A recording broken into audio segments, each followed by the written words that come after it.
Welcome to Arpita Sharma classes. I am Preeti Singh, your educator, and today we will be studying Global Hunger Index 2020 for your upcoming UPSC prelims as well as base examination.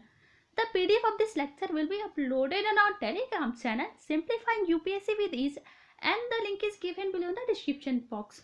So before we begin, here is a small announcement, dear students. Unacademy Combat is going to get launched on 3rd January 2021 at 11 am. It is a free battle to challenge thousands of learners and win exciting rewards and prizes. It's India's biggest fortnight competition for UPSC CSE, and there will be extensive quizzes with 6 rounds of 10 questions, each from economy, polity, environment, science and technology, geography and history. The questions are created by Unacademy based UPSC CSE educators, and you will see a real-time leader board after every questions to instantly know the answers you got right and know where you stayed among other learners in India.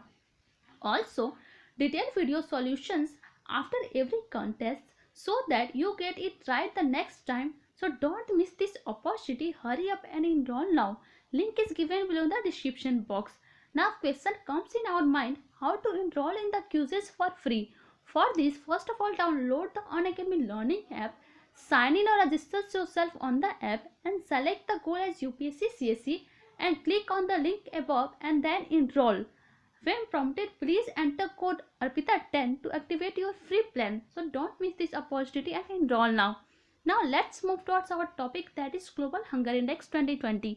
आज का जो हमारा topic है वो है global hunger index 2020, जिसके बारे में डिटेल में जानेंगे कि ये ग्लोबल हंगर इंडेक्स है क्या, इसको पब्लिश कौन करता है, सबसे पहले कब पब्लिश हुआ था, अबे इंडिया का जो रिपोर्ट आया है वो क्या रहा है, इस बार का इंडिया का रैंक क्या रहा है, कौन से फैक्टर्स है जहाँ पे इंडिया अच्छा परफॉर्म किया है। ऑल्सो देखेंगे कि ग्लोबल हंगर इंडेक्स के कौन कौन से इंपॉर्टेंट कंपोनेंट्स होते हैं एंड वर्ल्ड वाइड सिनेरियो के बारे में डिस्कस करेंगे।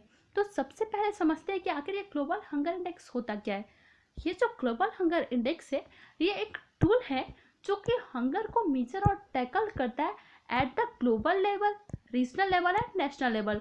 मतलब ये तीनों लेवल पे हंगर को मेजर करने के लिए एक टूल है जो कि पब्लिश किया जाता है jointly bye international food policy research institute, concern world wide and world hunger health. ये तीनों मिलके ही इस रिपोर्ट को पब्लिश कर सकते हैं हर साल। मतलब ये एनुअल रिपोर्ट है। इसका सबसे बड़ा मकसद क्या है कि पूरे कंट्री में, रीजन में, पूरे वर्ल्ड में हंगर जो है उसको मेजर करने का। सबसे पहले ये जो पब्लिश किया गया था 2006 में पब्लिश किया गया था, और इस बार का जो रिपोर्ट है 2020 ये 15th एडिशन है। मतलब हर साल होता है, इट मीन्स क्या कि 2006, 2007 ऐसे ही करते करते इस बार का जो रिपोर्ट है वो कौन सा है, 15th एडिशन है। वैसे ही आपका अगली बार होगा तो वो 16th एडिशन हो जाएगा। तो अब देखते हैं कि आखिर कौन कौन से फैक्टर्स हैं जो ग्लोबल हंगर इंडेक्स को मेजर करने के लिए यूज किए जाते हैं। तो बेसिकली 4 कंपोनेंट्स हैं जिस बेसिस पे हम लोग ग्लोबल हंगर इंडेक्स को मेजर करते हैं। पहला है अंडर नरिश्ड का मतलब सिंपली क्या है कि जितना हमें कैलोरी लेना चाहिए उतना हमें मिलता नहीं है, it means insufficient calorie Intex. ये किसको रिफ्लेक्ट करता है, इनएडिक्वेट फूड अवेलेबिलिटी को अफेक्ट करता है। दूसरा जो है वह चाइल्ड वास्टिंग। ये जो चाइल्ड वास्टिंग है इसमें क्या होता है कि जितनी हाइट होती है उस बेसिस पे अगर किसी इंसान की जो वेट है वो लो है उसको बोलते हैं चाइल्ड वेस्टिंग। मतलब अगर आपकी हाइट है बहुत लंबा तो आपका वेट भी तो होना चाहिए, बट कुछ बच्चे ऐसे होते हैं जो जिनकी हाइट तो अच्छी खासी होती है बट उनकी वेट नहीं होती अच्छी जितनी उनकी हाइट के हिसाब से, तो that is child wasting, that reflects acute under nutrition. Third जो है कंपोनेंट जो है चाइल्ड स्टंटिंग। ये जो चाइल्ड स्टंटिंग है ये क्या होता है, बेसिकली जितनी एज होती है उस बेसिस पे बच्चे की हाइट नहीं हो पाती है, उसको बोलते हैं चाइल्ड स्टंटिंग, और ये क्रोनिक अंडर न्यूट्रिशन को अफेक्ट करता है। And fourth and last important component is child mortality. ये जो चाइल्ड मोर्टालिटी है बेसिकली ये इसको सिंपली बोलूँ तो वो बच्चे जो 5 साल के अंदर ही मर जाती उनको हम लोग उसके अंदर हमारा आता है चाइल्ड मोर्टालिटी। ये जो है दोनों ही इनएडुकेट न्यूट्रिशन और हेल्थी इन्वायरमेंट दोनों को रिफ्लेक्ट करता है, and that is very important component. इन्हीं 4 ही कंपोनेंट के बेसिस पे हम लोग GHI that is global hunger index को मेजर करते हैं। तो इस बार का जो रिपोर्ट आया है 2020 उसमें इंडिया का क्या पोजीशन रहा है उसके बारे में डिस्कस करेंगे। उससे पहले हम लोग जानते हैं कि इंडिया आखिर हम लोग ग्लोबल हंगर इंडेक्स को मेजर कैसे करते हैं। तो इन्हीं चारों इंडिकेटर्स या चारों कंपोनेंट्स या बेसिस पे हम लोग ग्लोबल हंगर इंडेक्स को मेजर करते हैं, और जिसमें 100 पॉइंट्स होते हैं। मतलब ग्लोबल हंगर इंडेक्स को मेजर करने के लिए बेसिकली 100 स्केल पॉइंट होते हैं एक स्केल पे, और जो हमारे 100 की तरफ, एक इधर आपका 100 हो गया, इधर 0 हो गया, तो जिसका ग्लोबल हंगर इंडेक्स 0 के बहुत ही क्लोज रहेगा, इट मीन्स क्या कि वहाँ पे पॉवर्टी बहुत ही कम है। वहीं जो 100 के बहुत क्लोज रहते हैं, इट मीन्स कि उस कंट्री में जो हंगर है वो बहुत ही ज़्यादा प्रोमिनेंट है। It means 0 is the best possible score. It means यहाँ पे कोई हंगर नहीं है उस कंट्री में। वहीं किसी कंट्री में 100 आ जा रहा है स्केल, इट मीन्स क्या वहाँ पे हंगर जो है बहुत ज़्यादा है, and it is the worst condition. जैसे कि अगर हम बात करें, जो हमारा ये सिचुएशन होता है, जो हमारा जीएचआई स्केल होता है, इसको हम लोग जीएचआई सेवरिटी स्केल पे डिवाइड करते हैं। मतलब या तो अगर कोई कंट्री है जिसकी जो आपका स्केल है वो लेस दैन और इक्वल टू 9.9 है, इट मीन्स क्या कि वहाँ पे जो हंगर है वो बहुत ही कम है, लो है। वहीं अगर आपका 10 to 19.9 के बीच में अगर आपके स्केल जीएचआई सेवरिटी स्केल आ जा रहा है, इट मीन्स ये कि वहाँ पे हंगर जो है मॉडरेट लेवल पे है। वहीं आपका अगर 20 to 34.9 आ जा रहा है, इट मीन्स सीरियस है वहाँ पे हंगर। और लास्ट तो 2 है, that is alarming and extremely alarming. यहाँ पे आपको पता चलेगा कि पॉवर्टी बहुत ज़्यादा हो जाती है, तब हमारा आता है एक्सट्रीमली अलार्मिंग। और उससे थोड़ा कम जो हमारा पॉवर्टी होता है, that is in between 35 to 14.9 के बीच में अगर आपका जीएचआई सेवरिटी स्केल आ जा रहा है, तो वो हमारा होता है अलार्मिंग हंगर। इट मीन्स या कि सबसे बेस्ट पॉसिबल कौन सा है हमारा, अगर किसी कंट्री की जो हमारा जीएचआई सेवरिटी स्केल है अगर 9.9 से लेस है, तो इट मीन्स वहाँ पे हंगर की जो सिचुएशन है काफ़ी हद तक अच्छा है। तो इस बार की जो रिपोर्ट आई है 2020, तो इंडिया का जो पोजीशन आया है वो 94th है आउट ऑफ द 107 कंट्रीज। मतलब पूरे 107 कंट्री का रिपोर्ट मिला, और उस रिपोर्ट में इंडिया का रैंक कितना रहा है, 94 रहा है। इट मीन्स क्या कि इससे पहले 93 कंट्रीज ऐसी हैं जहाँ पे पॉपुलेशन जो हमारा हंगर है वो काफ़ी हद तक अच्छा रहा है। हमारे यहाँ जो सिचुएशन हमारा रिपोर्ट निकला उस बेसिस में पता चला है क्या कि हम लोग सीरियस हंगर कैटेगरी के अंदर आया है। हमारा कितने जीएचआई सेवरिटी स्केल आया है, 27.2। और अभी की बात करें तो 27.2 आया है, बट लास्ट ईयर से हम लोग बहुत हद तक प्रोग्रेस किए हैं। और इसका सबसे बड़ा इंपॉर्टेंट फैक्टर क्या है, for the enactment of national food security है। जब से ये इनेक्ट हुआ है नेशनल फूड सिक्योरिटी एक्ट, तब से हमारे यहाँ हंगर है जो काफ़ी हद तक हम लोग कंट्रोल किए, काफ़ी हद तक कम किया, और प्रोग्रेस भी बहुत ज़्यादा जीएचआई स्केल में हुआ है। लास्ट ईयर जो हमारा स्केल था वो कितना था, 102 था पोजीशन हमारा आउट ऑफ 117 कंट्रीज। मतलब इस बार कितनी कंट्रीज की रिपोर्ट मिली है, 107 कंट्रीज की।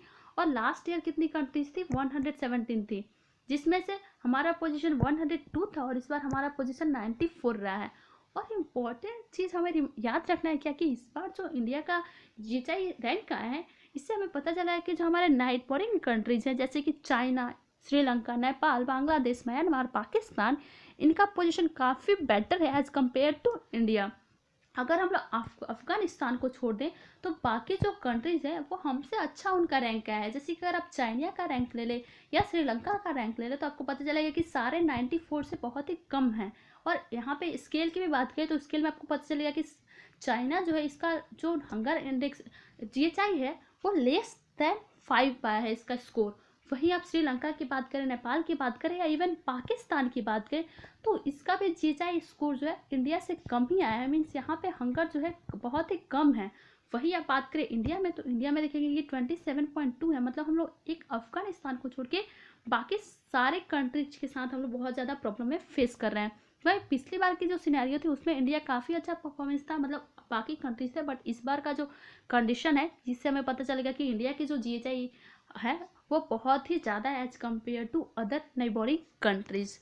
तो अब बात आता है इंडिया के बारे में कि ये जो आपका रिपोर्ट है, इससे पता चलेगा कि इसको आखिर मेजर कैसे करते हैं।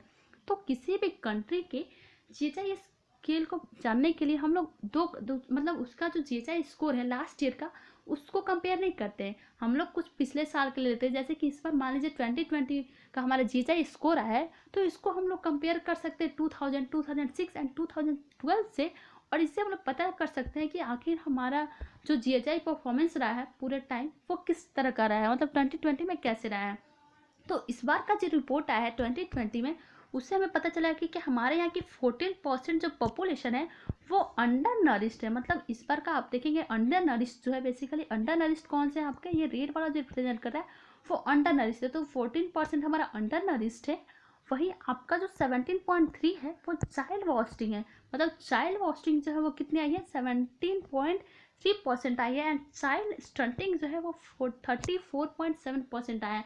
मतलब सबसे ज़्यादा हमारे यहाँ क्या है, 34.7%, that is the child stunting. और यहाँ पे हमें सुधार लास्ट ईयर से ये बात करें 2006 या 2012 या 2000 के बारे में, तो हमें पता चलेगा कि इन सबसे सुधार हुआ है इस बार में, पर उतना ज़्यादा सुधार नहीं हुआ है। वही जो लास्ट जो है दैट इज चाइल्ड मोर्टालिटी, इसमें हम लोग काफ़ी हद तक सुधार किए हैं। जैसे कि इस बार का आप रेशियो देखो तो आपको पता चलेगा कि हम लोग का बस 3.7% ही चाइल्ड मोर्टालिटी का परसेंटेज रहा है। इट मीन्स कि हम लोग काफ़ी हद तक सुधार किए हैं।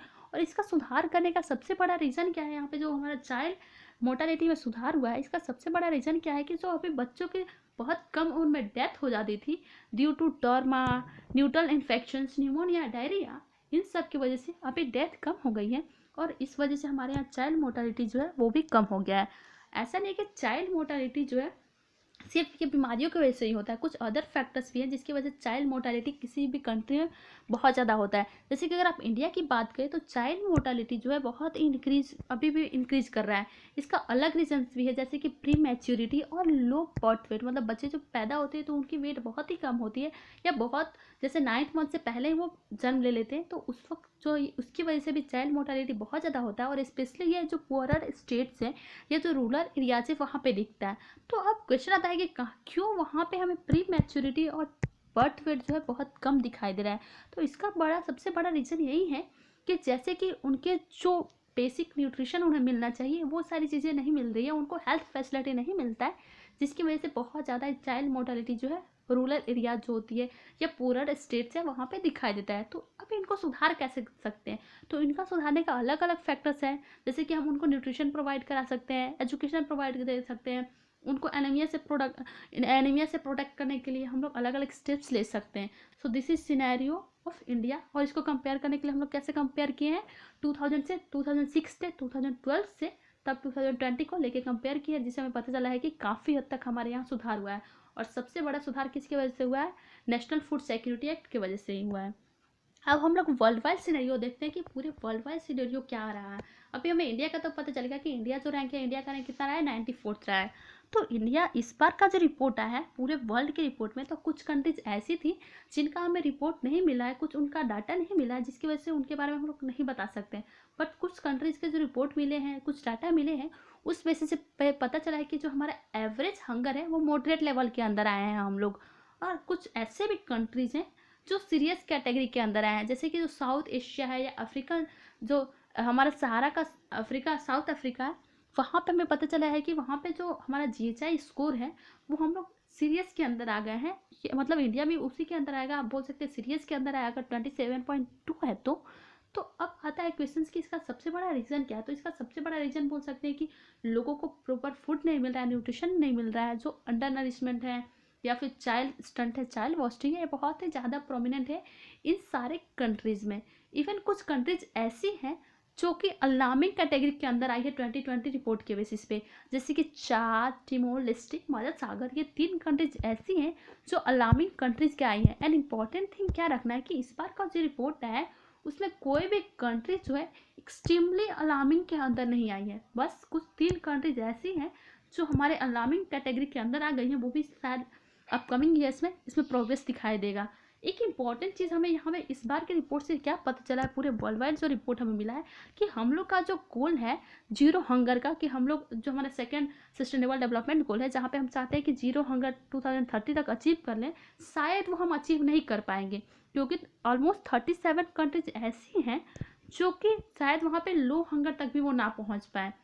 जब हंगर को वो कंट्रोल अच्छे से नहीं कर पाएंगे तो हमारा ये टारगेट जो है that is second sustainable development का, उसको हम लोग अचीव नहीं कर पाएंगे। इसी अगर आपको वर्ल्ड की सिनेरियो है कि वर्ल्ड में क्या रहा है, कौन से कंट्रीज का सिचुएशन क्या रहा है, तो हमें पता चलेगा कि जो इंडिया है वो इंडिया कहाँ किसके अंदर आया, मॉडरेट के अंदर आया, सीरियस के अंदर आया। इंडिया या साउथ अफ्रीकन कंट्रीज जो है वो कुछ कंट्रीज ऐसी है जो सीरियस के अंदर आई हैं।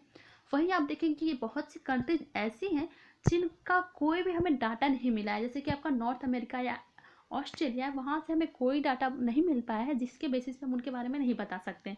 वहीं आपका जो साउथ अमेरिका है या फिर यूरोप है, वहाँ पे आपका जो सिचुएशन है काफ़ी हद तक अच्छा दिखाई दिया है। और अलार्मिंग भी, जो ये जो आपका अफ्रीकन एरिया जो दिख रहा है, साउथ अफ्रीका या सेंट्रल अफ्रीका, वहाँ पे आप देखेंगे कि वहाँ पे सिचुएशन इस बार कैसी रही है, अलार्मिंग रही है। जैसे आपको मैंने बताया कि मडागास्कर जो है ये अलार्मिंग के अंडर आया है, बट कोई भी कंट्री हमारे यहाँ इस बार एक्सट्रीमली अलार्मिंग के अंदर नहीं गई है। अब हम लोग देखते हैं कि पूरे वर्ल्ड वाइड में एवरेज जीएचआई स्कोर क्या रहा है, और इसमें इंडिया का पोजीशन के बारे में भी हम लोग कंपेयर करेंगे। तो पूरे वर्ल्ड का जो जीएचआई स्कोर है वो इस बार का 2020 में कितना है, 18.2, और इंडिया कितना है, 27.2 रहा है। इट मीन्स क्या कि हमारे यहाँ जो हमारा टारगेट है, हम लोग यहाँ तक कि वर्ल्ड में एवरेज तक भी नहीं आ पाए हैं, हम लोग बहुत ही पीछे हैं। वहीं आप साउथ एशिया में भी देखेंगे तो साउथ एशिया में का एवरेज इस बार का कितना रहा है, 26 रहा है, और हम लोग का इस बार कितना है, 27.2, मतलब इसमें भी हम लोग पीछे हैं। वहीं आपका जो डेवलप्ड कंट्रीज है जैसे कि यूरोप या सेंट्रल एशिया या आपका जो साउथ अमेरिका है, वहाँ पे आप देखेंगे कि ये जो रिपोर्ट है काफ़ी हद तक अच्छा रहा है, मतलब इस बार का उनका एवरेज कितना है, 5.8 है। इट मीन्स कि अभी वो लोग लो के अंदर आ रहे हैं, वहाँ पे हंगर जो है बहुत ही कम है। तो ये पूरे वर्ल्ड वाइड सिनेरियो और इस बेसिस पे देख सकते हैं कि इंडिया जो है अभी बहुत ही पीछे है, और इंडिया को सुधार लाने की बहुत ज़्यादा ज़रूरी है। गवर्नमेंट को अलग अलग पॉलिसीज लानी होगी, और कोविड की वजह से जितनी प्रॉब्लम्स हुई है, बहुत ज़्यादा हंगर बढ़ा है, इसको भी कंट्रोल करने की बहुत ही ज़्यादा ज़रूरी है। So this is all about GHI 2020. I hope you all guys understand. Thank you so much everyone